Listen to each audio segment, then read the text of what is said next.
সারা দেশে মানুষের মধ্যে শঙ্কা বাড়ছে। পরিস্থিতি স্বাভাবিক অবস্থায় ফিরিয়ে আনতে এই মুহূর্তে প্রয়োজন একটি নির্বাচন, বলছেন বিএনপি নেতারা। দেশের আইন শৃঙ্খলা থেকে শুরু করে বাজার পরিস্থিতি কিছুই সরকার নিয়ন্ত্রণে আনতে পারছে না।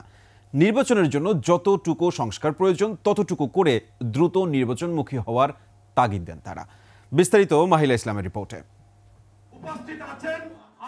রোজায় নিত্যপণ্যের বাজার সহনীয় রাখতে কি করণীয় সেই বিষয়ে জাতীয় প্রেস ক্লাবে এই আলোচনা সভায় যোগ দিয়ে বিএনপি চেয়ারপারসনের উপদেষ্টা জয়নুল আবদিন ফারুক মন্তব্য করেন, স্বৈরাচার পতনের জন্য মানুষ 15 বছর সংগ্রাম করেছে, তবে সরকার সাধারণ মানুষের কথা না ভেবেই সংস্কারের দোহাই দিয়ে সময় ক্ষেপণ করছে।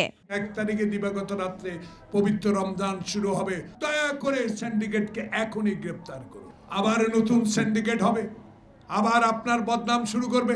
এটা তালবাহানা করে কিছু কিছু লোক যারা নির্বাচন চায় না তাদেরই ষড়যন্ত্রের অংশ হতে পারে বলে জনগণ মনে করে। গুলশানের চেয়ারপারসনের কার্যালয়ে এক অনুষ্ঠানে দলের সিনিয়র যুগ্ম মহাসচিব রুহুল কবির রিজভী বলেন, আইন শৃঙ্খলা নিয়ন্ত্রণ করে স্বরাষ্ট্র উপদেষ্টাকে তার দক্ষতার প্রমাণ দিতে হবে। স্বরাষ্ট্র উপদেষ্টা তার দক্ষতা প্রমাণ করতে হবে যে তার আইন শৃঙ্খলা বাহিনী যথাসময়ে তারা দায়িত্ব পালন করছে।